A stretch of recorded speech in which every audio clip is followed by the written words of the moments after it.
I hope that you've managed to join this webinar. This is the Doughty Street Community Care Update.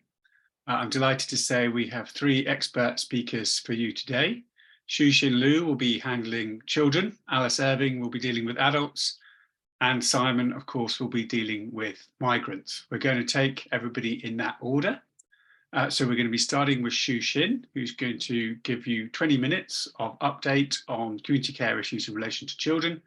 Many of you will know Shu Shin in any event. Shu Shin is a star of the community care bar. She has appeared in an uncountable number of important cases and has really been pioneering in terms of pushing the law in relation to children, migrants, persons who've been trafficked, etc. So she will bring a wealth of experience and knowledge to this update.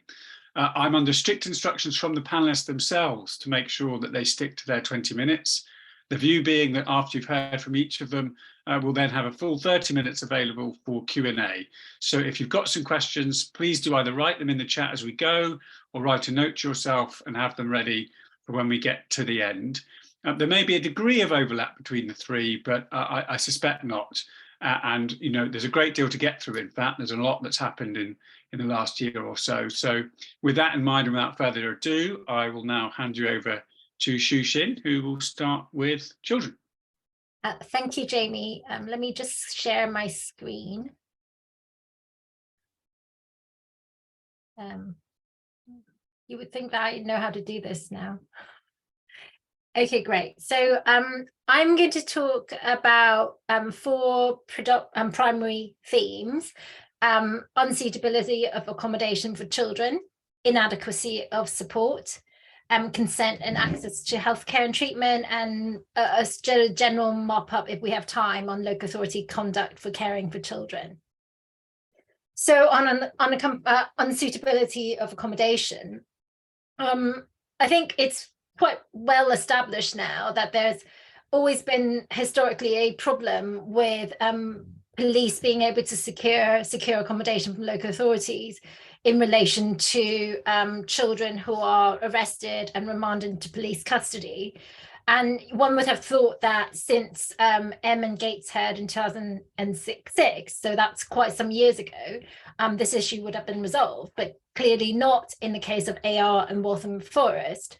So AR was a 16-year-old arrested on suspicion of possession of knife and robbery, detained at the police station on the first day. The next day, the police requested the local authority provide secure accommodation because of the risks that he posed to the public.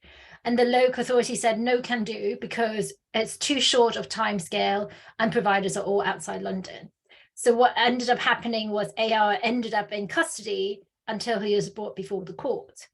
And the challenge was to the lawfulness of the local authority's arrangements or lack thereof. Many of you may know already that Section 21(2)(b) imposes a duty to provide reasonable system of secure accommodation. And this can be done in a variety of ways. And however you do it, the local authority can't avoid the duty. The end result of the arrangements is to be assessed to be a reasonable system, and that's the requirement in the statute. The local authority had suggested, and the High Court had agreed, that there was a general nationwide problem caused by lack of funding by central government, and therefore that's why the local authority couldn't fulfill the brief. But the evidence before the court was that the local authority didn't even ask for government funding to help them secure a reasonable system. The system they operated was that it was really unrealistic for secure accommodation to ever be available to children on a request from the police during the week, at least. And the system was setting up to inherently fail.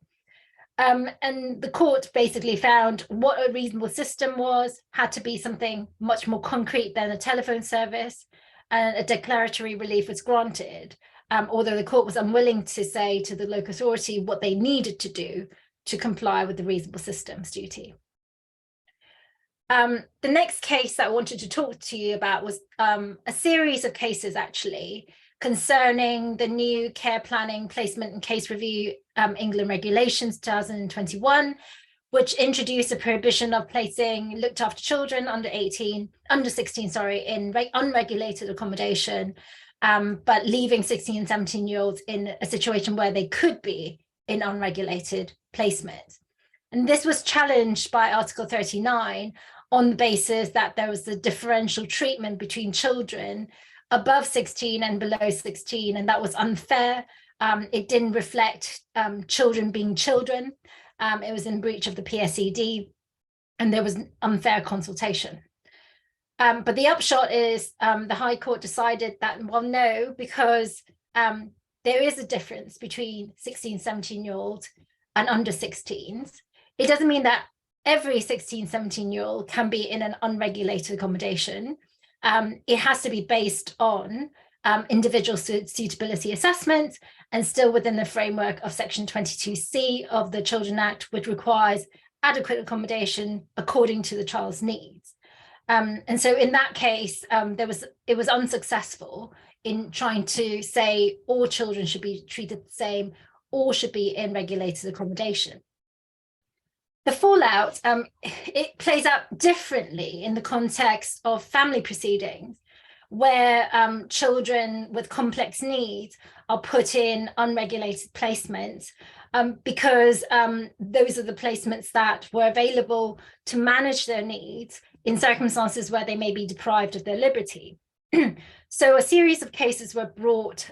This is the first cohort of cases looking at what the consequences are when you prohibit unregulated placements for under 16s, and whether in those circumstances where the local authority is banned from doing it, can the court actually authorize placement in that context where the child is deprived of their liberty and they're under 16? And the answer is, well, there's a difference between what the local authority can do and whether the regulations as amended impinge on and restrain the court's powers under the inherent jurisdiction. And the court concluded that it didn't. And you could still, by way of the court's inherent jurisdiction, where there is a best interest analysis that it's necessary to put the child in that kind of placement, that would be okay. Now, then you have a chipping away of that a little bit. In next case, it's the next tranche of cases looking at the same issue. And this came about because then there was court guidance on what the court is meant to do in the context of inherent jurisdiction, where the proposal is an unregulated placement and deprivation of liberty. So the guidance does say you have to consider whether and what steps can be taken for unregulated placement to be registered, and whether or not there was willingness for the home to do so. In the cases before the court, either the home was unwilling to or can't. What do you do in that context with the inherent jurisdiction? The answer is, well, it's not appropriate normally to put a child in this kind of placement, but it still didn't oust the inherent jurisdiction to make orders in the client's in the child's best interest, so long as this placement is short-term and where and the child has moved on, if registration is not a viable option. Slightly different to those cohort of cases is something that's in the news, but also about unsuitability of accommodation.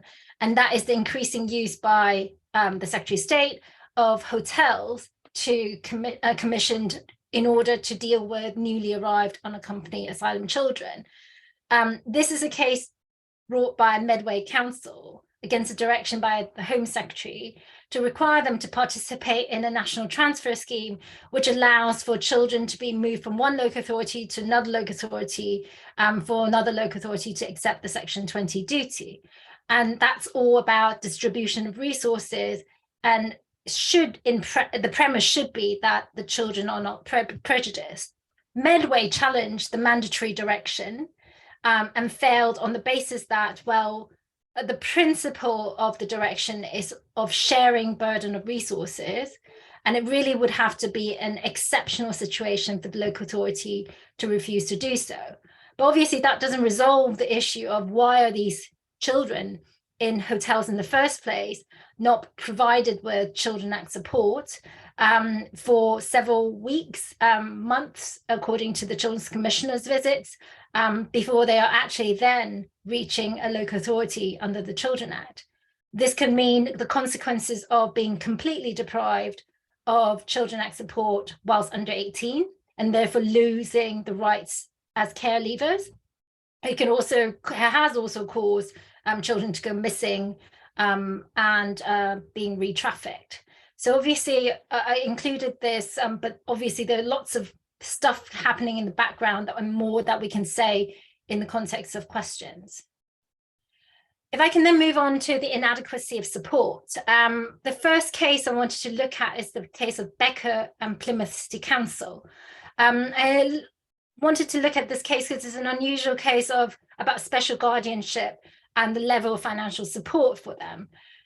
In this case, the special guardian is a grandmother who's looking after 2 grandchildren, but also has 2 other children dependent on her. One of them has special educational needs. And the local authority had assessed her financial support to be £168, even though she was pretty much entirely on welfare benefits. And the government has a centralised model to assess how much someone should get under special guardianship orders. And they should, if they're on income support, get the maximum without being means tested. The local authority purported to use the model and do the exact opposite to what the model required. And this was challenged, and the local authority lost in this challenge because the court found that there was a distinct financial disadvantage to the claimant, and that it actually turned the model that was supposed to be used to avoid means testing on its head and destroy the coherence of the model. Next case is BCD and Birmingham and Children's Trust. This is quite an interesting case, and it'd be interesting to hear people's thoughts about this, because it was a grandmother. It's a sad story of a grandmother arriving from Jamaica to the UK to look after BCD and 2 of the siblings because their mother was terminally ill. The mother died 5 weeks after the grandmother arrived, but the grandmother was on a visitor's visa on NRPF and asked the local authority, as oftentimes happens, for Section 17 support. The local authority initially refused to assess and then provided minimum support at the level of asylum-seeking families. And it was said by the local authority that this was its NRPF policy. And the challenge was to whether or not that policy was lawful in relation to the difference of treatment that should be applied to carers of a British child versus the carer of a non-British child. And the argument is that British children should be treated more beneficially and differently under Article 14. The court found in favour of the claimant to say it was unlawful not to treat differently, that non-asylum seeking NRPF families were eligible for Section 17 support, which is different to the nature of asylum support, which is only essential living needs and accommodation, where Section 17 is about welfare needs. And the bottom line is that they should get asylum support as a minimum, but they should look at the totality of the welfare needs and provide the support on that basis. And obviously, the court also took into account the recent case that Jamie was involved in about the need to uprate asylum support to adjust for inflation. And in this case, ultimately, the court concluded that fostering allowance would be what's necessary. So those are the inadequacy of support cases. If I can whiz through 2 cases on consent and access to healthcare and treatment. The first is a case that I thought was interesting, although yes, it's about COVID-19 vaccinations, but the principle of it is quite an interesting one, I think. It's about looked after child who wanted to get vaccinated for COVID-19 and the flu. He was supported by the local authority, by his guardian, by the father, but his mother was opposed to it. And the local authority decided to apply for an order that it had actually the right to do it under Section 33, which is the exercise of a parental responsibility because the child was under a care order. And that should be able to proceed notwithstanding a parent's objection. And the court had to consider the nature of Section 33, whether that power could allow the local authority to do so, and concluded that yes, but only in circumstances where it was necessary to promote the child's welfare. Therefore, the court was clear to say you can't use the power. So the local authority can't use that power to override parental objection or wishes just because there's some sort of disagreement, and especially not on grave or serious matters with profound consequences for the child. So that could potentially be in the context of serious illness and medical treatment. But interestingly, the court said that vaccines and the administration of vaccines that are routine and standard aren't serious and grave. And unless there are significant features to say it's not in the child's best interest, it wasn't necessary for the local authority to seek authorization from the court, and could have actually just done it anyways as part of its parental responsibility.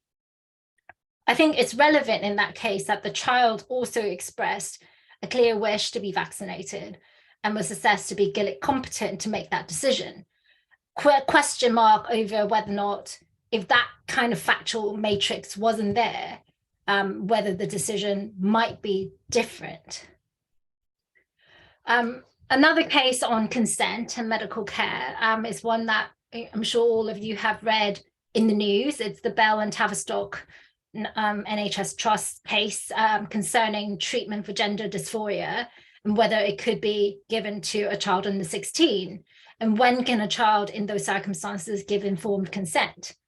In the High Court, the respondents, so Ms. Bell and Mrs. A, brought jail proceedings against the trust, claiming that the sanction of the court was required in order to obtain consent for puberty blockers to be prescribed. The High Court made declarations that specific relevant information needs to be taken into account about when a child under 16 could give informed consent, so what they have to understand, what they have to retain, what they have to weigh up. And the declaration went further than just a normal court declaration into areas of fact, clinical, medical, expert evidence. The High Court also went quite far further to give guidance on all children up to the age of 18 and indicated very strongly that it's unlikely that a child under 13 could ever be Gilead competent to give consent, and express serious doubts about about the position of a 15-year-old. The issue before the Court of Appeal wasn't whether 16-year-olds or under 16s could give consent, but whether the JR jurisdiction was an appropriate forum to resolve heavily contested issues of fact, causation, clinical judgment, and also whether or not it was actually appropriate or not for the High Court, and the conclusion was not, to give such guidance, which would have effectively been taken as a checklist for clinicians to say, yep, okay, fine, there is informed consent, when actually this involves an area which still has a lot of disputed facts, expert evidence, and medical opinion. So here are my final two slides. Is really to intend to mop up some of the other issues concerning local authority conduct and caring for children. The first is a case that quite a few of you may no doubt already know about, and Jamie is an expert in this field, is HXA and YXA. It follows on from the Supreme Court's case in CN and Poole about the circumstances in which a duty of care can arise in the context of Children Act decision-making. In CN and Poole, it was about the duty of care in the context of failure to remove cases. HXA and YXA are slightly different on the facts, being either looked after children or children receiving respite or children subject to child protection plans. And after CN and Poole, loads of local authorities were seeking to strike out quite a few of the cases where the allegations are to do with failure to remove cases. HXA and YXA are two cases where they were subject to a very broad interpretation of what can't be done post CN and Poole, and they were both struck out, and on appeal, the Court of Appeal overturned that. In HXA, the Court of Appeal found that there are specific safeguarding duties concerning looked after children, which could lead to assumptions of responsibilities by the local authority for a child, a sort of causal nexus between the local authority and the child in terms of their relationship, such that a duty of care could arise. It doesn't say that it will arise, but it definitely said it was a triable issue, not appropriate for strikeout. In YXA, there was a similar finding. Oops, sorry, I've done something wrong. Similar finding where possibly assumption of responsibility could be established, where the child has spent periods of time in respite care, and there's again that kind of close connection between the local authority and the child. At a minimum, these are cases where strikeout as a means of knocking out cases is not really the appropriate approach, and these are issues to be determined at trial. A slightly different kind of case, which, you know, this is not in my sort of area of direct expertise in terms of inquest, but I just thought it was quite interesting because I read about it in the community care law reports and thought it was interesting, which is Boyce and the coroner of Teesside. So the facts concern it was a very sad case of a 15-year-old girl who was found hanged in a private children's home where she had been placed by the local authority and had lived there for about a year. There is a real issue in inquests as to whether or not the investigation into the death should be within the context of the domestic law framework, or whether it engaged Article 2, the right to life. This is significant because the scope of the inquest could potentially be wider if it's an Article 2 investigation, looking at systems, policies, arrangements, considering lessons learned. And the coroner decided this was not an Article 2 inquest, and that was challenged by way of judicial review. What is interesting in this case is what the court found, that where a child is subject to a care order under Section 31 and they commit suicide, death isn't not automatically one which always would engage in Article 2 investigative duty. It's obviously relevant. There's a difference between a child living in a care home as opposed to a child living in detention or secure accommodation, because the latter concerns a deprivation of liberty, whereas living in a care home, the child has some measure of choice about movement, although no doubt sometimes are supervised. So even in a deprivation of liberty situation, I've done. This is why I should not be trusted with slides. But even in deprivation of liberty cases in the children's home, this is what's interesting about this, is that it was a private children's home. So the court found that while they're not themselves exercising public functions to make it a public authority for the purposes of the Human Rights Act, and therefore Article 2 was not engaged. Also, I think in that context, in reality, there was a high level of care provided to the child despite some failings, and therefore it was not arguable in that factual context that any improvements to the system could have improved the prospect of survival. But I think what's interesting about this is obviously there are other case law looking at, although the private company is contracted by a local authority to discharge a local authority's statutory duties, the local authority would, in other respects, retain overarching human rights obligations to protect the child. But perhaps in this context, that's not the same. Perhaps it's also influenced by what in reality happens on the facts of this case. So that's my update. I'm going to just stop sharing the screen and return us back to the screen.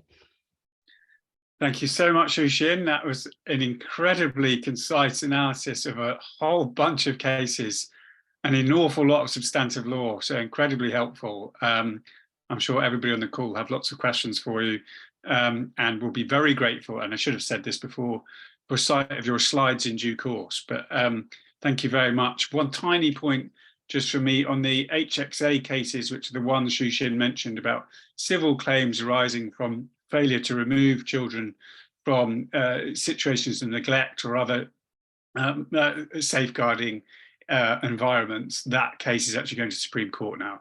So the slightly beneficial approach, or benign approach, one might say, we got from the Court of Appeal may be under threat, but we shall wait and see. So anyway, Shu Shin, thanks very much. So we move now to Alice Irving, who's going to deal with adults. Alice Irving's obviously a slightly more junior member of the team, but somewhat frighteningly, in 2019, managed to get a doctorate in the philosophy of law, and by 2021 had already been nominated as a Legal Aid Newcomer of the Year to the Lally Awards, which demonstrates the sort of speed of progress she's making as a barrister. And I think the Legal 500 have already identified her as doing cases way beyond her call. Just like the speaker before her, Shu Shin, I know Alice has an incredibly broad practice and expertise in a number of different areas, but one in particular is very well developed now, which is her understanding of community care law in relation to adults, and of course, therefore, the Care Act 2014. So handing over to you now, Alice, thanks. Thanks very much. Now we'll go through the rigmarole of seeing if I can share my screen. Great success, I hope. Okay, so I'm going to take a slightly different approach. I'm not going to do a whirlwind through a lot of cases, but I focused on a few cases in the last year that I thought were particularly interesting and would be of interest to practitioners. And I'm going to spend a little bit of time going through each of those, but that isn't to say, obviously, that there haven't been a lot of other cases that are of interest. I've just kind of decided to zoom in. So these are the three cases I'm going to discuss in detail, and they're all fairly recent. So I've gone for a fairly recent update. So the first of those cases, I'm sure that many of you have seen, is the BG and KG case. And so this was a case that was interesting, not just, I would say, for the finding on the specific issue in the case, which was whether or not funding to take holidays and to access recreational activities was something that was a need for care and support such that it could be funded under the Care Act, but also actually for the broader approach that's taken by the court, and when they start talking about what the Care Act is like and how that compares to some of the older approaches that were taken to meeting adult social care needs. And I think some of that mood music we see from the court, even if you have a case that doesn't have, say, a recreational holiday kind of point in it, might be quite useful for making some points potentially in pre-action letters about the approach that local authorities should be taking to assessing needs under the Care Act. So the case involved two autistic brothers who also had other sort of complex health and needs and additional needs, who required 24-hour care. And their primary carer was their mother, and she was supported by some other family members. Now, the reason that she was providing all the care, apart from her dedication, was that unfortunately the brothers had suffered abuse at a previous day centre, and so they weren't able to tolerate the presence of outside carers in the home, nor were they able to go to day centres or respite centres. So that meant that effectively the mother of these two children was caring for them at all times. They were adults at this point. And previously, the way respite had kind of been dealt with, as well as meeting the needs of the young men in terms of being able to access the community and to access recreational activities, was that the local authority would fund £3,000 a year, which had been used by the family to go to Florida a couple of times, I believe. Perhaps not where I would choose to go, but fair enough. Unfortunately, that all changed. A fresh assessment was carried out, and it marked a shift in the Suffolk County Council policy, where they determined that holidays and recreational activities were not eligible needs, and so the payments were stopped. Effectively, they looked at what was going on and they said, well, we're paying your travel and accommodation costs. That's not an eligible need. If you needed help, for example, having somebody with you to support you in picking the right clothes to wear for the weather and helping with you with your meal preparation, any of these kinds of things, that would be the kind of support that we would fund, but that's all being provided by your mother. And so there are no eligible needs that we're going to pay to meet. And the cost of the travel itself and the access to the activities isn't an eligible need. And so that was the point that was under challenge in the case. And there were three kind of key arguments that were successful at first instance. Error of law, so it was wrong to say that this wasn't a need for care and support or an eligible need that could be funded, either under the duty under Section 18 or under Section 19, which is the power to fund ineligible needs. there was a fetter of discretion and that the local authority had adopted this policy of not funding this sort of thing, and that they had not considered the exercise of the power under Section 19. So those were successful at first instance. On appeal, there was a challenge, and the key issue really was what can be funded under Section 18 and 19. Is there a power or a duty indeed in the right circumstances to provide financial support to fund the actual trips and travels and accommodation?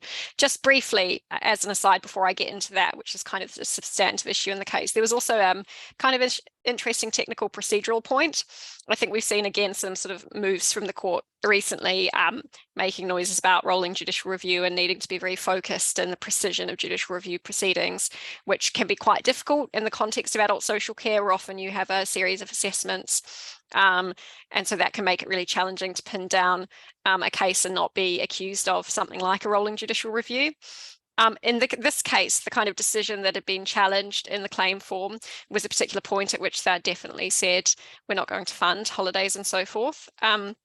Underpinning that was some much older assessments that were part of a sort of series of assessments where, when they carried out that assessment of need, they ceased to explain basically that these young men needed to go on holiday, partly because they'd sort of decided it was their policy, they weren't going to fund them. They didn't even describe that in the assessment of needs. And the court at first instance had said, well, that's wrong because your assessment had been informed by this illegal approach of excluding this from your consideration. And in the Court of Appeal, the local authority complained that they were being criticised for an assessment that was not the focus of the claim, that had been carried out some year before the decision of the claim, and that it wasn't appropriate for the High Court to have kind of gone fossicking back through the assessments and taken that approach when the claim should be carefully focused on the decision challenged. And that argument didn't find any favour at all with the Court of Appeal, which was quite promising because, as I say, sometimes it can be very challenging in these cases. And they said that in circumstances where you did have kind of a series of assessments and an ongoing process, it was open to the court to make comment on that kind of context that led up to the decision that was challenged. So that's a side point. I think obviously we still want to have as much rigor in our pleadings as we can, and we want to avoid any kind of accusation of rolling review, but it was very useful, I think, as a case that we might be able to rely on if we're trying to press a court to look a little bit more at the broader context that informs a decision. Okay, so when it came back to this kind of key issue about whether needs for care and support could include recreational activities and funding holidays, the local authority relied very heavily on the language you'll be familiar with initially from Lady Hale, and then picked up in the Aburas case, this idea of looked after needs. And that was from kind of considering the legislation that predated the Care Act. And they said, well, needs for care and support are looked after needs, and that's the needs for care and support is the key language in those key provisions. And things like accommodation, food, and other what they call universal needs are not looked after needs. So basically, if it's something that an ordinary person without additional needs would need to access as well, then it's not the kind of additional looked after need that we're going to fund under the Care Act. And there's kind of an undertow here of we're not here to kind of pull you out of poverty if you can't afford holidays on your own. The fact that you're disabled isn't going to change that. And so they said holiday and recreational activities are universal needs. You can either afford them as a family or you can't. The Care Act's got nothing to do with that. They also argued that even if it was a care and support need, it's not an eligible need because the fact that you need to go on holiday doesn't have anything to do with your physical or mental impairment or illness. So even if it is a need for care and support, it's not an eligible need. And again, that was sort of another way of putting together that universal need argument. And again, there was that contrast with the need for care and support while on holiday. So somebody helping you with your clothes or your food or so on, that would be quite closely linked to the disability or other need underlying things. So the court rejected all of that, which is great. And part of what I think is really good about this case is, as I say, the kind of general thematic approach they take to thinking about assessments and the purpose of the Care Act and the kind of new Care Act regime or new 2014 onwards. So there's really strong emphasis placed, first of all, on that really broad definition of well-being we'll all be familiar with in Section 1. And then at Section 70, when we're talking about carrying out assessments, drawing quite heavily on the statutory guidance, the court really underpins the need to identify the needs of the particular individual and sort of the tailoring of needs to meet sort of support to meet those needs. And that's significant because what we saw and what we see in the Care Act guidance is really clear, is that there was intended to be a move away from a focus on provision of services and trying to kind of pigeonhole people into, well, we've got X service, which one can you access, to an identification of individual needs and meeting those needs. And so we've got an emphasis here from the court on tailoring, which I think is really helpful. So again, I think if we've got a PAP letter where there's an attempt by a local authority to really pigeonhole your client into what services they happen to provide, these kinds of observations that back up that statutory guidance from the Court of Appeal can be really useful. And again, this emphasis on a tailored approach and the broad nature of support that was provided, and the intention of the legislation, I really like this, is set out there, and there's an important emphasis on a degree of flexibility in provision of care, which again I think is significant when we tend to hit local authorities who are fairly rigid in the kind of set of things they're willing to offer. There was a bit of a quibble around the regulation under the eligibility regulations. I'm not going to descend into here because I'm really kind of going through it in detail here. But effectively, the argument that paying for access to recreational facilities isn't something that a local authority can do was rejected out of hand. It's not simply a means of paying for them to go on holiday, but it's really closely linked to their well-being. And there was good evidence in the case about the fact that it really assisted the brothers. And it wasn't possible to ignore that the family couldn't do that without support from the local authority. So this idea of universal need was rejected. And I think that that's where the case can perhaps as well have a kind of a broader significance, perhaps beyond sort of funding holidays to Florida, is any kind of suggestion that, oh no, that's a universal need, that's something that a non-disabled person would need to fund for themselves anyway, and therefore it's not really the ambit of social care. That's the kind of thing that you can push back on using this case.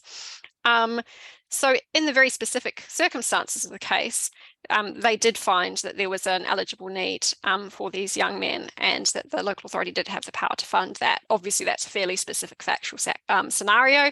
Can't imagine that we're going to be getting a lot of money out of local authorities for trips to Florida anytime soon. But as I say, I think the general kind of approach of the court there is really promising in its emphasis on tailoring and its emphasis in particular on taking kind of quite a broad view of the kind of ways in which local authority might meet need. Okay, so the second case I was going to cover that's very recent was Campbell and London Borough of Ealing. So those of you who know me might know that I have a pretty significant overlap in my practice between community care work and housing work. And this case is about the really tricky interface between the Care Act when it comes to asking potentially for accommodation under the Care Act and the Housing Act 1996. I also happen to think that the case is decided wrongly, and I know that Jamie probably thinks the same thing, and so that's an interesting point that we can discuss. For those of you attending who don't have a housing law background, one of the reasons I decided to do a bit more of a deep dive on a couple of cases was so I could explain that to you in a bit more detail, to give you a bit more comfort and confidence navigating these kinds of issues, because I think understanding how things interface is really important and helpful when we're working holistically with clients. So the claimant in this case was partially sighted and had OCD and depression. It's a really unusual set of circumstances where somehow Ealing had managed to sort of accidentally pay for temporary accommodation for this gentleman for 5 years. It's sort of like somebody didn't pick up on it, and they did something that subsequently they decided they didn't have a power to do, let alone that they had a duty to do. So basically he was initially provided temporary accommodation while he's being assessed under the Care Act, so under that urgent provision section 19.3, and then once the assessment was completed, he remained in accommodation. There was no dispute in the case that he had eligible needs for care and support, although it was kind of opaque in terms of what was going on in those assessments around accommodation. It's certainly the case that they were trying to provide him with support to access other housing options, and that he was on the housing register in his local authority area and was bidding and being given support to do that. But somehow or other, they continued to fund this temporary accommodation for a very long time, and he moved from site to site. He made various complaints about the unsuitability of the temporary accommodation given his additional needs. And that culminated in his bringing a discrimination claim against the local authority for his long period of time spent in unsuitable accommodation. And unfortunately, what that triggered in the local authority was for their lawyers to have a look at it and sort of scratch their heads about why they were funding the accommodation in the first place. And so they made a decision to withdraw funding of the temporary accommodation. As I said before, he did have a place on the or a banding on the allocation scheme. I'll explain that in a bit. They alleged that he had not engaged with support to find his own housing. And they, at this point, said, oh, we didn't do all of this because we had a duty to you, by the way, which was something of an afterthought. Okay, so I'm sure that you all know the kind of background around accommodation in the Care Act, which is, yes, accommodation can be provided as a way of meeting needs. That's Section 8. Doesn't have to be a care home, can be premises of some other type. Apologies for the typo there. But this isn't a route to just get accommodation. GS and the Aberystwyth case are both cases where it's very clear accommodation alone is not a need for care and support, and you're looking for a person whose the provision to meet their need for care and support can't be effectively delivered without accommodation in place before you're going to be in Care Act territory. What's not often discussed is this additional Section 23 limitation. So the way that Campbell thinks about it is they say, well, yes, you can get accommodation, but it has to be something that's necessary for your need for care and support to be effectively met. But even if you can show both of those things, there's a further hurdle, which means you might not be entitled to accommodation under the Care Act. And that's Section 23 of the Care Act, which in short, as far as it's relevant here, says that the local authority may not, so they can't do it, it's not discretionary, meet needs under Section 18 to 20 by doing anything which it or another local authority is required to do under the Housing Act. So there's a division of labour going on here. So what is required under the Housing Act such that Section 23 might be engaged? Massively kind of big picture overview. There are two key parts in the Housing Act. Part 6 deals with what we call allocations. So that's about allocating social housing stock effectively. So a local authority must have an allocation scheme. That's a duty under the legislation, and that scheme must give sort of due preference to certain groups of people. And then the local authority must adhere to their allocation scheme in allocating housing. And so those are the key duties under Part 6 of the Housing Act. Separate to that is Part 7, which deals with homelessness, where a person approaches the local authority for support because they're homeless or threatened with homelessness. And there's a range of duties there, but they include duties and powers to provide temporary accommodation, as well as if you kind of tick all the right boxes, you might be owed what we call the main housing duty, which is a duty for the local authority to secure accommodation is available for your occupation. Now that language is carefully modulated to make clear that it's not a duty to provide you with social housing. It might be that it's just this duty is discharged by the local authority getting you into appropriate private rental sector accommodation. So how does that apply when we think about someone like Mr. Campbell, who's been sitting in temporary accommodation with the local authority? Well, he had Band B priority, which was the second highest priority he could have under the allocation scheme, which basically meant that, you know, when there are a bunch of people bidding for available local authority properties, he's going to be close to the top of the stack and more likely to get that property. He'd made numerous bids but hadn't been successful in being allocated a property. He'd also been made direct offers under the allocation scheme. So most allocation schemes allow a local authority to say we will make a certain number of direct offers to a person, but he'd turned those down. Under the homelessness regime, he had made some applications for support, but they'd never been determined. And so there hadn't been any acceptance of a duty by a local authority to provide him with accommodation under Part 7. So given this, did Section 23 mean that that the defendant could not provide him with accommodation, which is what they were saying? And going back to that key language in Section 23, what was it that a local authority was required to do under the Housing Act? And effectively, this is about passing the buck, which we're all very familiar with. Now, Campbell followed the case of Idolo, which is a key case in this context. That was a case of a gentleman who unfortunately suffered a very immediate change in circumstances where he became disabled kind of out of the blue following a medical emergency, and he needed to move accommodation quite urgently. he had been assessed under the Care Act and he was in the highest priority band to move on the housing register, but that hadn't come to fruition. People can sit on the housing register for a very long time. And the question was whether the unlawful delay in getting him appropriate accommodation was, was indeed unlawful, and whether or not it should have been something that was dealt with by social care instead of housing, because they'd basically said, you've got your allocation, you've got your high priority banding, you've got to wait.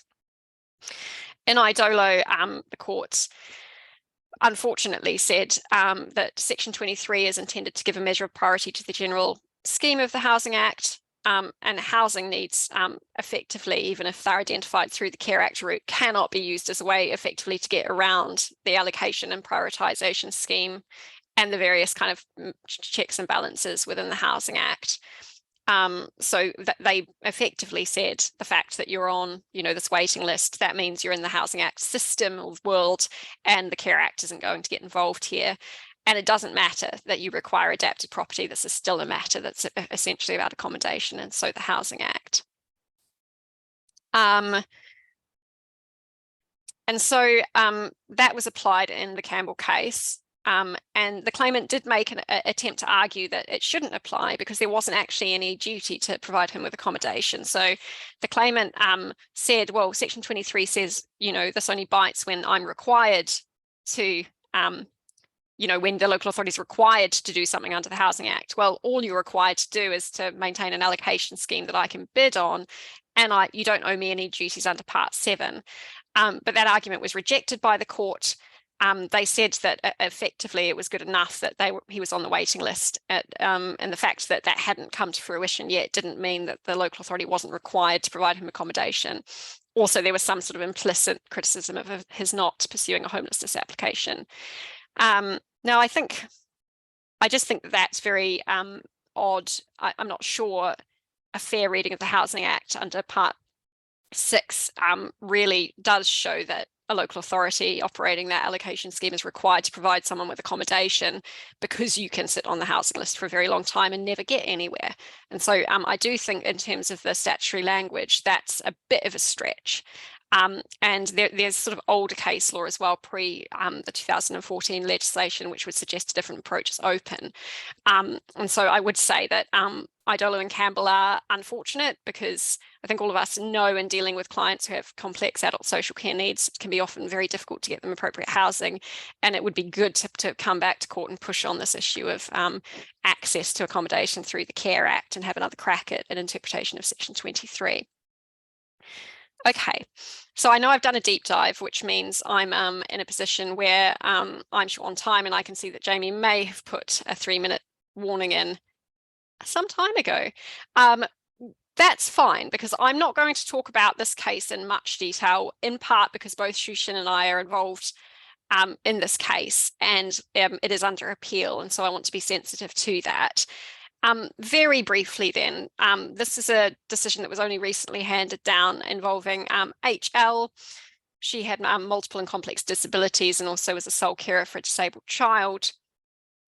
Again, I'm sure a lot of you working in community care have seen this kind of thing. She'd had a package of support and care of 21 hours per week, which was then cut in half to 10.5 hours per week, somewhat inexplicably. What followed was 18 months of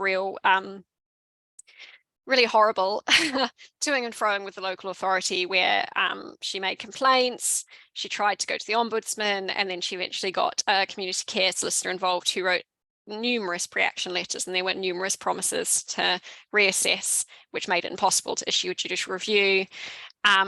And anyway, if you did issue a judicial review, very difficult to find a hard-edged question of law as opposed to a dispute of fact. So it took over 18 months to effectively get her care and support package back up to a level that was livable, even though it was still short of what she thought she needed.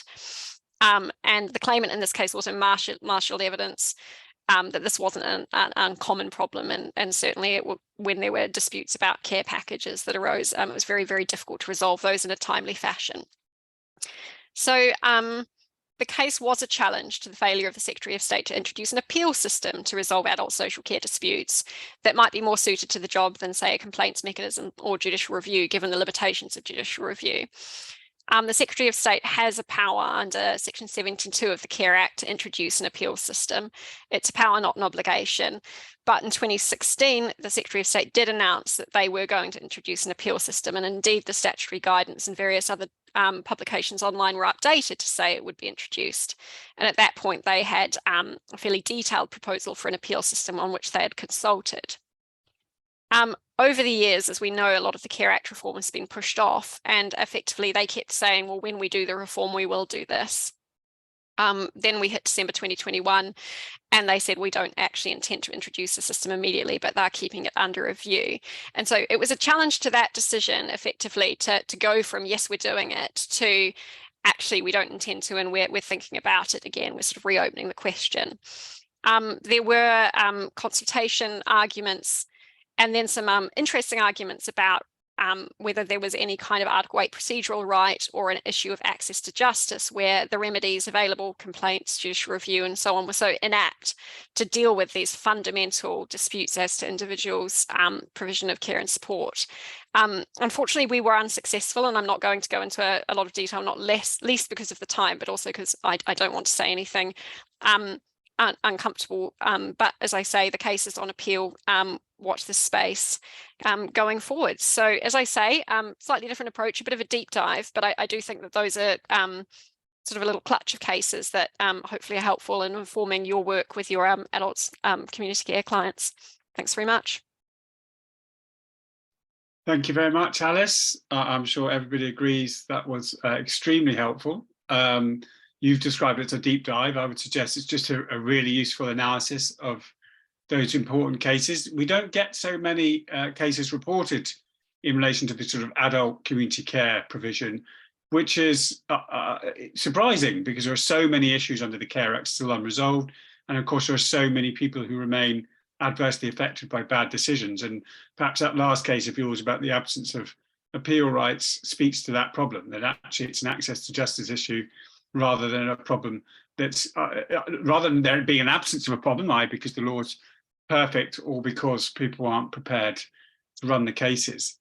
That contrasts quite sharply with our last subject matter, which is migrant rights, which is something that Simon Cox is going to talk to you about. You'll all be familiar with Simon, I'm sure. Very well established, a bit of a guru in migrant rights worlds and immigration worlds. And of course, there's lots of case law and a lot of litigation in this context. And the reasons for the difference are not necessarily easy to discern. Nevertheless, Simon is going to give us, I'm sure, a really thorough and useful analysis and update of the main cases in relation to migrant support. So Simon, over to you. Thanks very much, Jamie. So I am going to look at some of the legal developments, practical developments, and some of the cases that have been decided by the courts really in the last 6 months, with a view to giving people a flavour of some of what's going on and some of the pointers about arguments that have succeeded and haven't, that might succeed in the future. So just starting the slides here. So just a reminder, I'm really looking at primarily 3 powers to accommodate to accommodate asylum seekers. The power to accommodate destitute asylum seekers, people with a pending asylum claim or appeal, or in some circumstances, people who had one of those and still have minor children in the household. Secondly, people who used to be asylum seekers but are no longer. And lastly, people on bail. And obviously, alongside that, we also have general powers such as the Care Act, leaving care provisions that are also used for asylum seekers and former asylum seekers. Just a reminder that there's a slew of legal changes that previous governments have persuaded parliaments to adopt that have never been brought into force. One might think that the field of asylum support is one where government likes to legislate by or legislate for the purposes of persuading people that it's doing things without always having a very clear idea of whether it needs new legal powers, or perhaps with a clear idea that it doesn't need new legal powers, but wants to show or indicate that it's making substantial changes. So, for example, way back in 2002, 21 years ago, under the Blair government, the government introduced a power to create accommodation centres for asylum seekers, which has never been brought into force. And 7 years ago, in 2016, the Cameron government brought in powers to move Section 4, the Section 4 power essentially, into Part 6 of the 1999 Act with the new Section 95A, and to reduce appeal rights. That's never been brought into force. We now have a new act from last year, the Nationality and Borders Act, some of which is in force. So the first provision I want to talk about that's in force is a new subsection in the Part 6 of the 1999 Act for accommodating asylum seekers, which provides for distinctions to be made between different classes of asylum seekers based on the stage of their claim for asylum or their previous compliance with accommodation or bail conditions.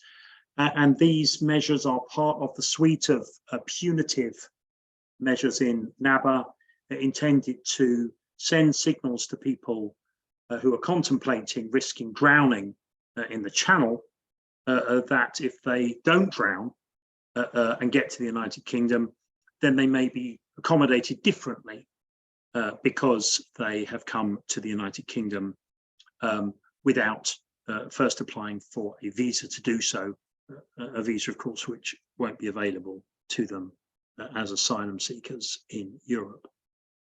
However, the Home Office hasn't actually exercised these powers. That's clear from their policy documents, but they sit in waiting for the Home Office to do so at some point. The second set of powers that are in force, or rather the legal change that's in force, is that a decision to refuse an asylum claim as inadmissible is a refusal of that for the purposes of asylum support purposes, making the person no longer an asylum seeker under the asylum support provisions. And this inadmissible claims relates to the category of people who have come to the United Kingdom not directly from their country, the country in respect of which they're claiming asylum, their country of origin or their country of habitual residence, in the process that's being challenged in the removals to Rwanda litigation. We haven't yet seen that feeding through in practice, but it may do so if the Court of Appeal upholds the Divisional Court's decision and allows the government to proceed with operating a system of threatening removals to Rwanda.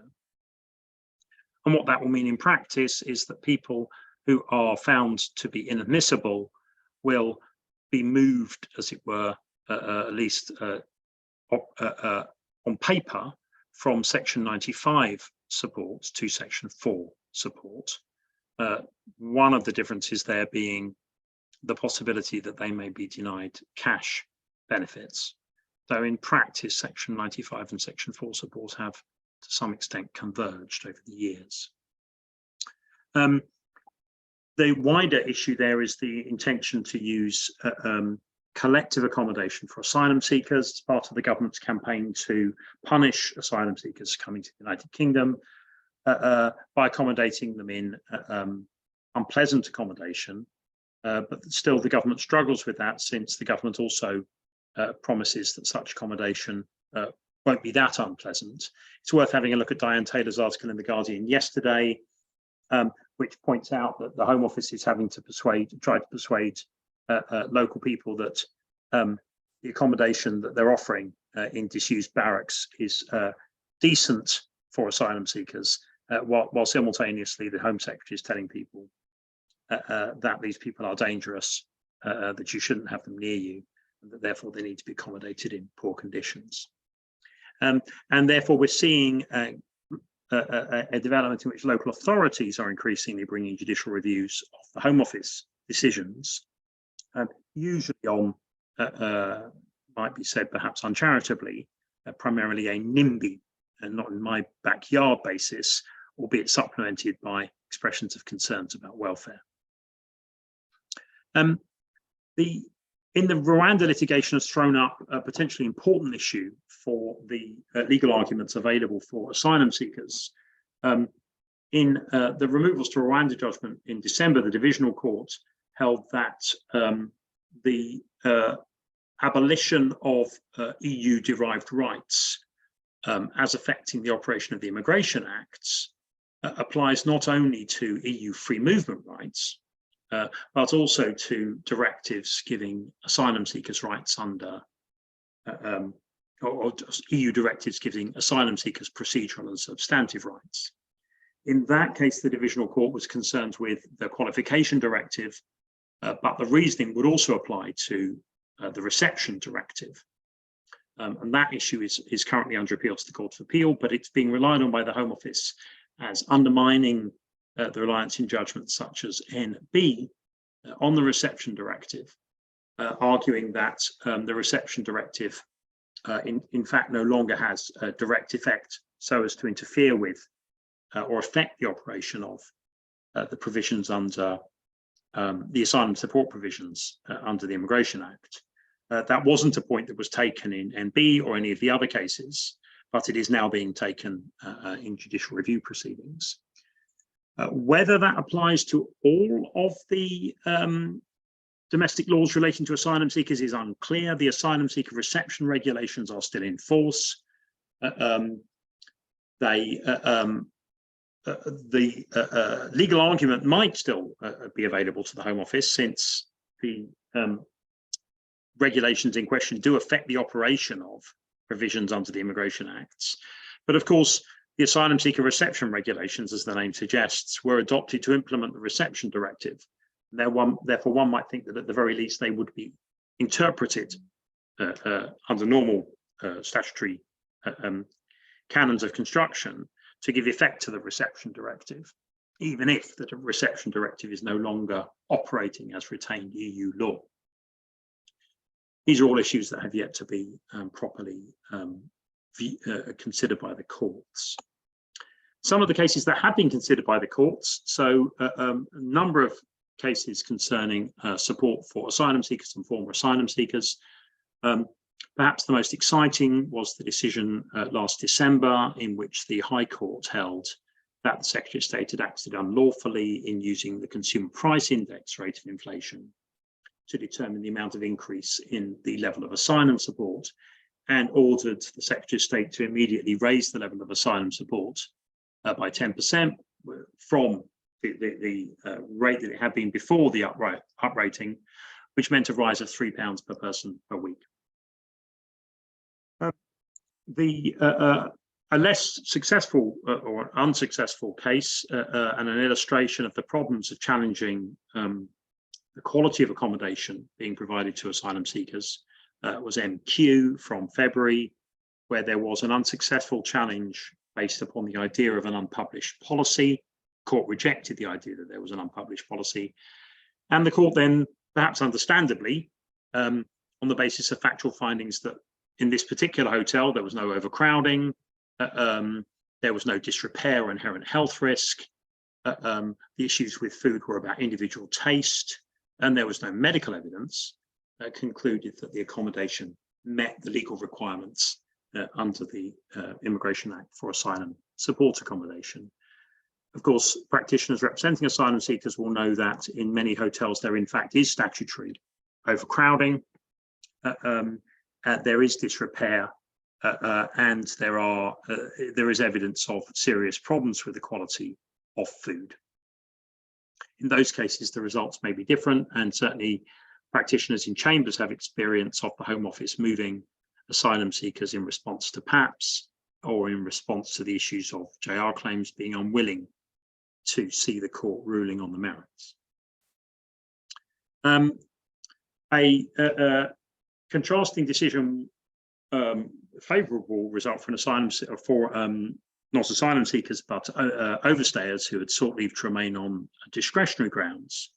The practitioners may know about the games that the Home Office likes to play in access to Schedule 10 accommodation, including in particular that the Home Office, where the Home Office has not taken a decision on whether to grant bail to people who are at liberty, the Home Office denies the power to grant Schedule 10 accommodation, which has some force on a literal reading of the Act.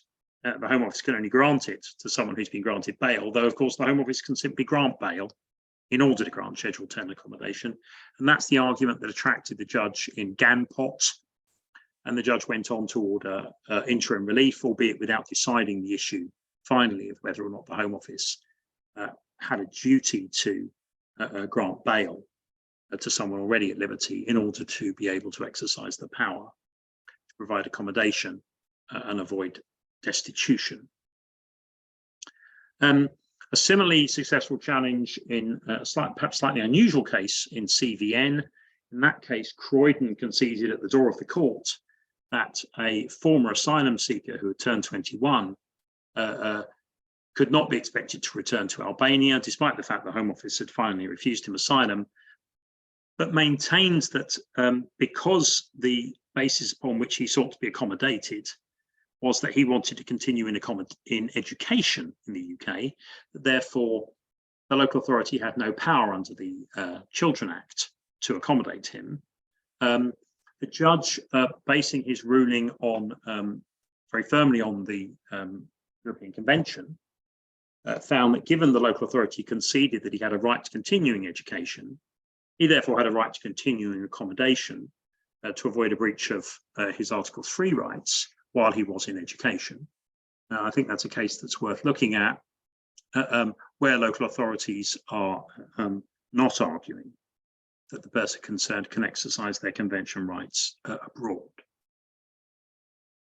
An unsuccessful challenge, perhaps unsurprisingly, in Northern Ireland was one where the claimant argued that even though he didn't have a pending asylum claim, he had a right to an asylum registration card based on discrimination arguments under ECHR Article 14, and the court rejected that, finding that a person who doesn't have an asylum claim isn't in the same situation as someone who does. Now, to some of the issues that are bubbling under, where there may be judgments coming up and where people may wish to know what's going on in order to make similar arguments for their own clients. There have been several judicial reviews of the Secretary of State's decision to recover overpayments of asylum support from persons still on asylum support, which is having the effect of reducing the current level of their asylum support to below the minimum that the Home Office has decided, to below the typical minimum that the Home Office has decided under the regulations, the £45 a week level set by the High Court. The Secretary of State's current defence in those cases is that, albeit the overpayment was made perhaps months or years ago, without the claimant being told it was an overpayment, in circumstances where asylum support is often very confusing, that the total level of asylum support is still the same. And therefore, even though the claimant doesn't have access to the money that they already spent on food or clothes or travel, or perhaps a treat like an ice cream last summer, that they are not receiving below the minimum level for their essential living needs. And those cases are currently awaiting permission in the High Court. Another issue that's bubbling under, which may or may not be decided in the Central London County Court, are various questions about treatment of asylum seekers in the initial wave of barracks and camps that Home Secretary Patel started to use 2 years ago, which are now damages claims in the Central London County Court. And issues there include the Home Office's apparent lack of any proper procedures for working out whose mental, physical condition means they shouldn't be accommodated in a barracks, and questions of whether or not curfews imposed there were unlawful imprisonment, along with other issues. Some of the other issues that are have been raised in PAPs and in judicial reviews, but that haven't, generally speaking, yet reached fruition, are the broken complaint system for people in asylum support accommodation. The Home Office pays millions of pounds both to accommodation providers and migrant help in the view certainly of this practitioner, largely to help baffle complaints from reaching the Home Office, to save the Home Office the trouble of dealing with them, but not in fact to resolve them. Challenges on access to medical treatment may become more germane as asylum seekers are increasingly located in out-of-the-way airfields, barracks. Similarly, Article 8 challenges for contact with family members who are not being accommodated there. For example, people who've got status in the United Kingdom. Access similarly to adequate education will be raised, particularly from these new punitive forms of accommodation, as will access to legal advice. And lastly, of course, it's the government's intention that even though a person is recognised as a refugee, if they didn't come here directly from their country of asylum, that they will not or may not be eligible to work or eligible for mainstream cash benefits. And so we may see the government being unable to run the arguments that it runs at the moment. Don't worry, it's not going to last for very long. This is just temporary, but these kinds of problems facing people who are in asylum support accommodation for not just many months, but years. We haven't reached that point yet, but if the government is able fully to implement its plans to punish people who arrive here other than directly from the country of asylum, which is often necessary because of the circuitous routes asylum seekers need to take, then we may expect to see increasing numbers of people in that very long-term limbo. Back to you, Jamie. Thank you, Simon. And you finished without me having to give you a 3-minute prompt, so I'm very grateful to that. Simon, I must confess, I wasn't sure whether you had slides. I think the answer to that is that you didn't, or you did, and they just weren't shown. I do apologise. That's tragic, because I did have slides and I could see them, and I thought they were being shared. And I'm really sorry to everybody about that. And that was I'm sorry, I could see them, and I therefore assumed that everybody could see them. No, I think we just enjoyed the full glory of your. You just looked at my face for 18 minutes, which was absolutely worth it. But everybody can get the slides afterwards because they're right here, and I think they look really good. But I'm really sorry about that. That's one level up on the old tech failure. Well, I'm assuming I couldn't see them. I know at least one attendee has messaged saying he couldn't see them. But it would be great if anybody who they're here. Can anyone just verify that they couldn't see them? Then well, if you couldn't see them, Jamie, nobody could see them. Okay, I couldn't see them. I'm really Thank sorry. you very much. Well, I reassure everybody these slides for all 3 excellent presentations will be available. I'm sorry that I didn't see your message, Jamie. I'm afraid my slide was occupying the whole of my screen. Yes, and therefore I didn't see the webinar chat. It looked just like the other ones that I've done. Really sorry. Well, no problem. Listen, without further ado, does anybody have any questions on any of these subjects that they would like to ask? And we have a good 15 minutes left. And those who are brave enough to ask the first question will get no reward at all, but we will start a conversation, I'm sure. So I'll show you my slides. Yeah, as a reward. That sounds like a very good one. And what about any of the co-panelists? You feel free to ask a question of any of your other panelists too, if you feel able to. Well, Alice, I'm going to ask you one then. Oh no. Okay. On the vet's question of Idolo, I mean, I suppose the short answer is, where are we now with the Homelessness Reduction Act? So for those of you who aren't familiar, Homelessness Reduction Act has watered down very considerably the duties that are owed to actually provide accommodation. There's lots of other less substantive duties, like to provide advice and assistance, which were not in existence when the Care Act in Section 23 was enacted.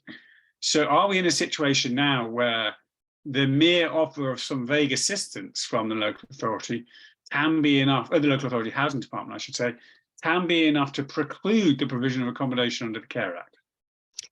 Yeah, I mean, I think that's really interesting. So I think that very broad interpretation given to what they're sort of required to do under the Housing Act, which we saw, which is it's enough to maintain an allocation scheme and to put someone on that sort of waiting list. If they take an equally broad approach under the Housing Act, Part 7 bits that have come in, and I'll explain what those additional kind of duties that have been added in are. It might be that they could argue that they could say, well, you know, the whole kind of area of housing is kind of divided up and regulated carefully under these two regimes in the Housing Act, and we don't want to be fiddling with that. Now, I think that could be quite an interesting way actually of arguing that the approach that's taken in Idolo and then in Campbell is kind of almost absurd, because we're really starting to say something quite strange if we're saying that the mere fact that we're giving advice or support is enough to kind of oust any power to provide accommodation under the Care Act, because it really looks like you're doing something quite different then. So just for those of you who aren't familiar, that change the Housing Act came in with the homelessness prevention kind of regime, was an addition of a couple of early duties. So basically, when you make a housing application, there's an obligation on a local authority to carry out an investigation, and that investigation will determine if you're eligible. So that's about immigration status, and then initially if you're homeless or threatened with homelessness. If you're homeless and eligible, what bites is what we call the relief duty, which will run for roughly 56 days, which is they have to put in place a personal housing plan that says, you will try to get private rental sector accommodation. We will give you pamphlets, and that's normally what it says. And so there's kind of some kind of gesture towards, we're going to try to help you resolve this issue yourself. And that duty has to expire before any kind of final duty can arise to secure accommodation. So it's attenuated. If you're threatened with homelessness, there's kind of something akin to that, which is about them kicking in to try to stop you from becoming homeless.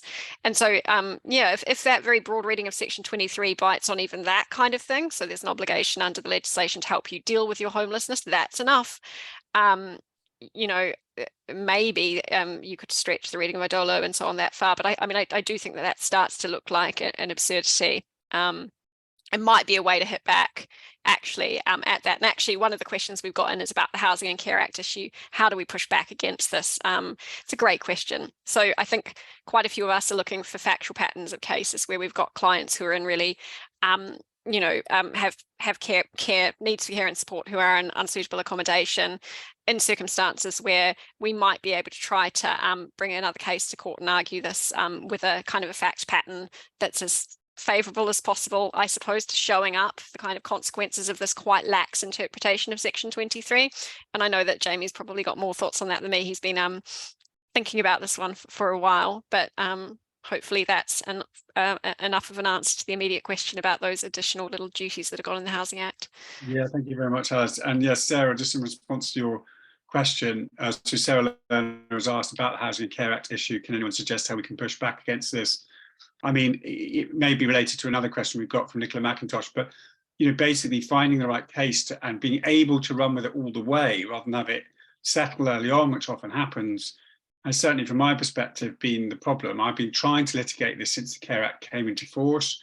I've tried a bit with those who aren't entitled to mainstream housing assistance, and it's obviously easier in relation to those people, i.e. ineligible people, because the Section 23 duty is far less likely to be material. But I have also tried it with cases where that wasn't the case, but we've never managed to get them fully to court. And what we're really looking for is somebody who probably needs adapted accommodation for disabilities. He's probably stuck on a housing waiting list. Is being told they're not going to get new accommodation for months, if not years. And yet they can't really have their their care and support needs fully met, certainly not in a way which promotes their well-being in their current accommodation. And that's the kind of case we're looking for. And I think one big case that establishes that this law has to be looked at in a certain way could be transformative, but we just haven't found that case yet. I referenced Nicola's question a moment ago, any scope for more challenges to the limits of legal aid for JR, which is why we don't have more adult social care challenges, that chilling effect. I mean, certainly I think one of the issues is, sorry, I'm now speaking rather than half the panelists, I should stop myself. But I was just going to mention, of course, that the financial rules for eligibility for legal aid have been a big problem for lots of people in this sector. They are finally being reviewed by the government, as you probably know, and are likely to increase, therefore increasing the number of people in theory who might be entitled to legal aid, although that will be offset against a number of people on universal credit who may not be entitled to it any longer. In terms of the scope of legal aid, I'm not really sure there's a problem inherent in the rules. I think it's more that you just can't get out of legal help, because what local authorities just repeatedly do is, at no cost to them, revisit decisions and just endlessly do that, so that it's a sort of war of attrition. But just quickly before I move on from that, Shu Shin, Alice in particular, but Simon as well, if you've got any comment on Nicola's question. I mean, the HRC obviously did their recent report on adult social care. They unfortunately concluded that, well, it's all fine in terms of like not having any merits-based reviews, but they have made a very strong recommendation that there has to be better access to legal aid in relation to challenges. But I agree with you, Jamie. I think the problem is the basis of the sort of like thought process for why we brought the HL case, and that is that these cases just go through this revolving door of assessment, public law challenges, reassessment, re-review, reassessment, re-review, and you can never get at the actual issue because there's no way for the court to review the merits and resolve factual disputes. And so, I mean, we're obviously going to bat on with our challenge, but I think there needs to be some advocacy and policy campaigning work to be done to widen the way in which we can challenge these. I'm just thinking, you know, we've done it in the context of age assessments. You know, I think with Care Act cases, the courts have repeatedly said judicial review is a blunt instrument.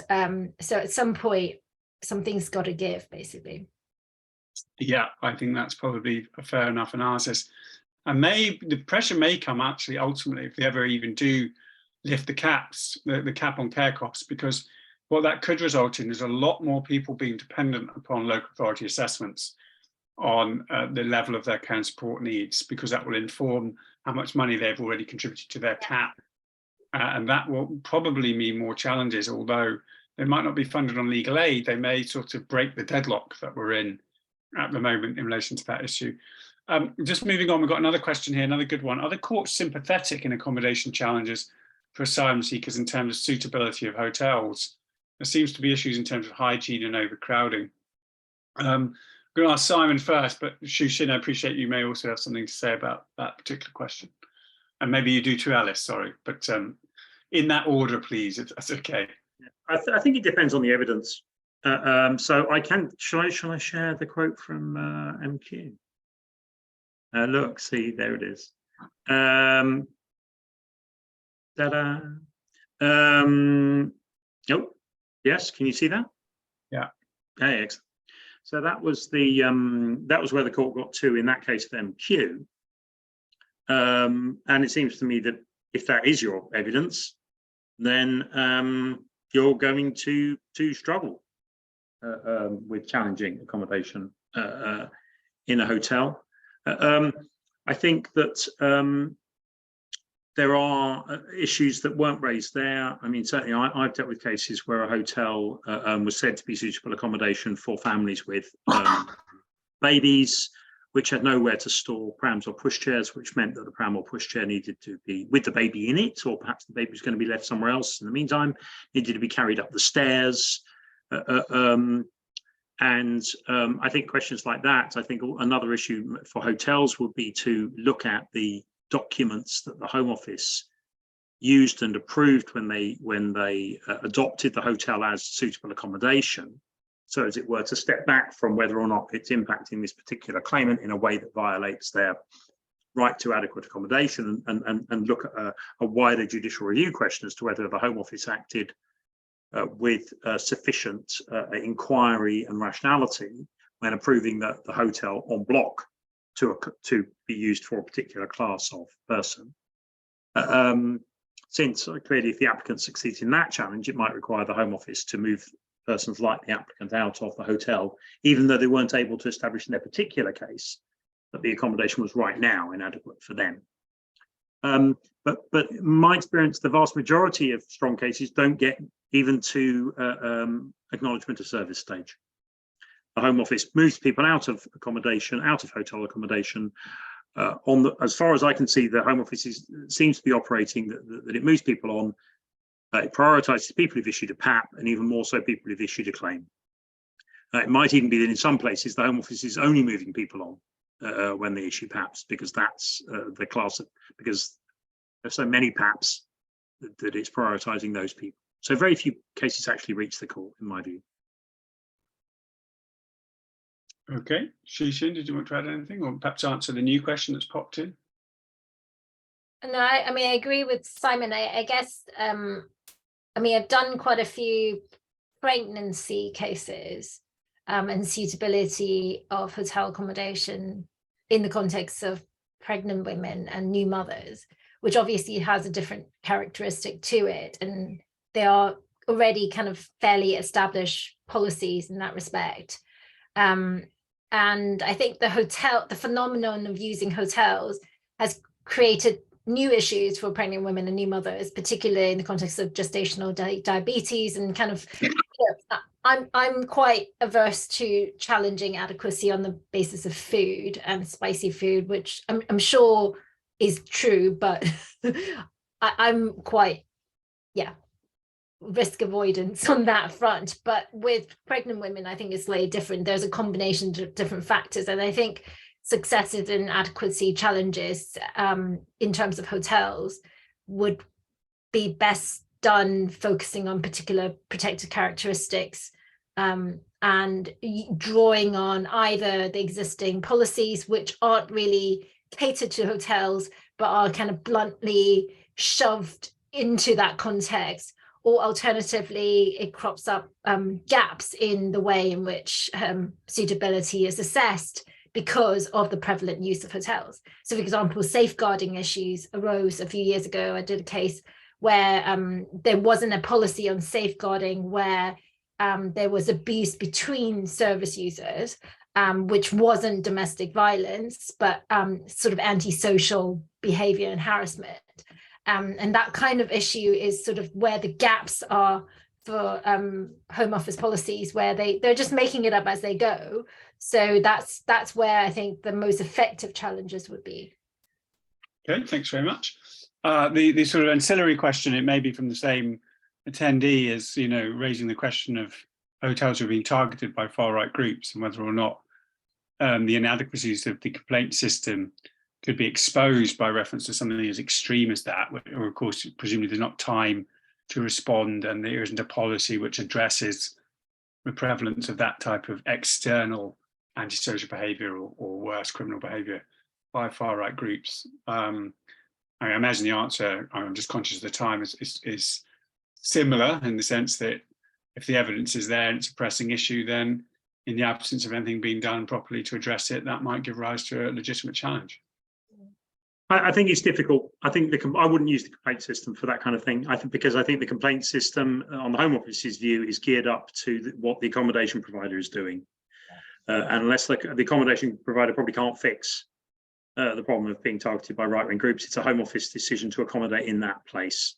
Yeah. So I think there's a separate issue, which is that the complaint system doesn't work. And I'm much more sanguine than Shu Shin about challenging food. The food is shit. It's not just spicy; it's terrible. I mean, I represent a claimant who was vegan, was told he was being provided with vegetable food because the hotel presumably doesn't know what vegan means. And his case, and it seems to be relatively well supported, they just kept lying to the Home Office about the food they were providing him with. And these people are, you know, they're in it to make money, and they're providing the worst kinds of service to people because they're very vulnerable, and everybody around them expects them to be provided with rubbish. I've had GPs telling claimants that they shouldn't expect to be treated well because, you know, or they shouldn't expect it to be like a hotel because they're asylum seekers. Yeah. So I do think there's work for that, but it's a question of evidence. Saying it's spicy, that's not going to cut the mustard. No. Nice pun. Okay, everybody, thank you so much for attending this evening. It's been a really useful seminar. We are trying to do more in-person seminars, but depending on the demand, we do sometimes move them to online seminars. So I hope that it didn't inconvenience any of you and you enjoyed it nevertheless. And as indicated, the materials prepared by speakers, including those you have not already seen, will be available in due course.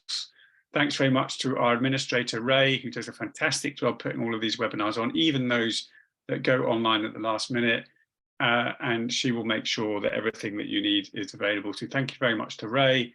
And then if I could just behalf on all of the attendees, extend warm thanks and gratitude to Shu Shin, Alice and Simon. It takes a lot of time out of your day to prepare these presentations, but we all know it's worth it and really appreciate it. So thank you very much.